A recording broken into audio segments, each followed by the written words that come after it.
1071. Di sini saya akan mempresentasikan hasil dari UAS metodologi penelitian yang telah saya kerjakan.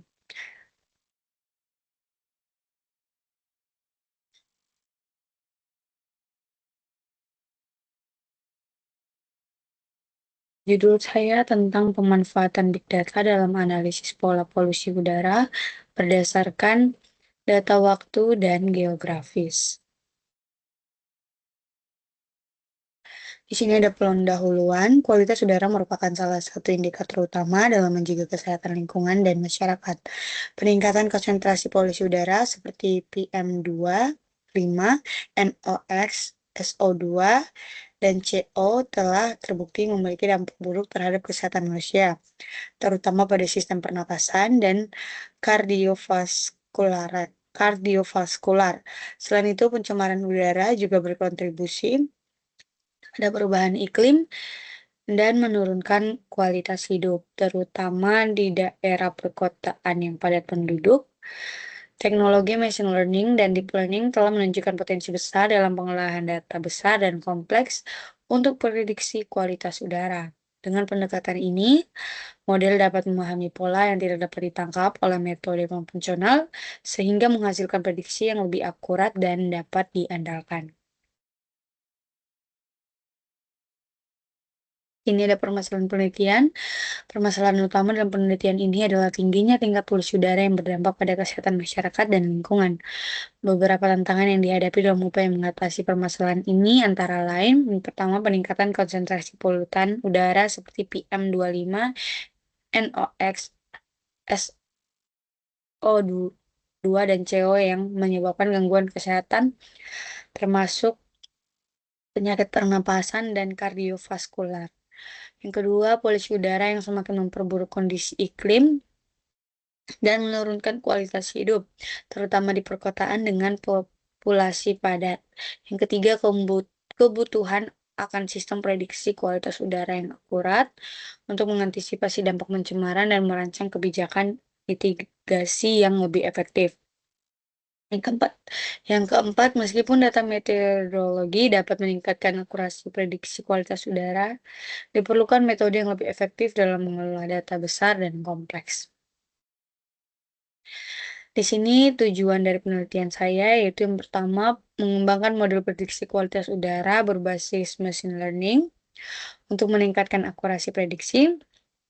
Yang kedua, memanfaatkan kombinasi data meteorologi dan data kualitas udara guna meningkatkan efektivitas model prediksi. Berikutnya, mengidentifikasi pola dan tren yang berkontribusi terhadap kondisi kualitas udara di wilayah perkotaan.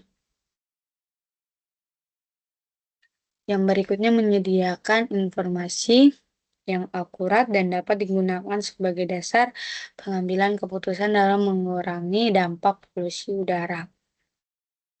Yang berikutnya ada manfaat. Yang pertama, meningkatkan kualitas hidup.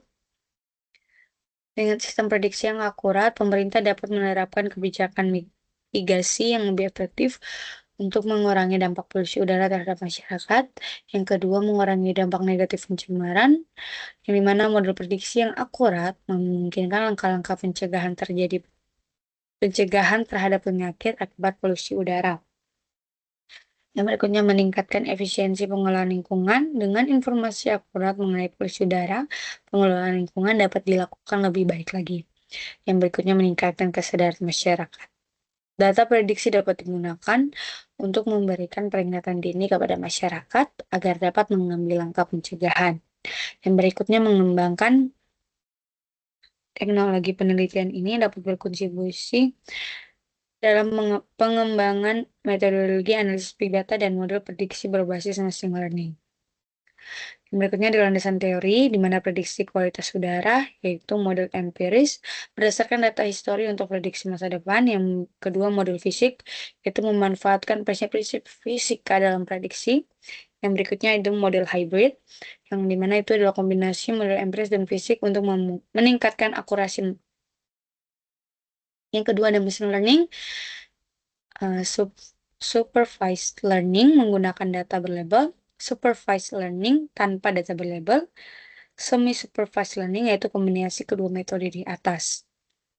Yang berikutnya ada deep learning, yaitu neural network, CNN, dan RNN digunakan untuk peningkatan akurasi prediksi berdasarkan pola data yang kompleks. Berikutnya ada metode penelitian, analisis kebutuhan. Yang pertama ada fungsional, sistem harus mampu mengumpulkan, mengelola, menganalisis, dan memvisualisasikan data dengan baik. Yang berikutnya ada non-fungsional, yang dimana sistem harus aman, memiliki kinerja tinggi, dan mudah digunakan. Yang berikutnya ada modul pengembangan sistem. Yang pertama pengumpulan data, pengolahan data, analisis data, visualisasi data, dan juga yang terakhir pengembangan model prediksi. Demikian presentasi saya. Bila ada kurangnya, saya mohon maaf. Sekian dan terima kasih.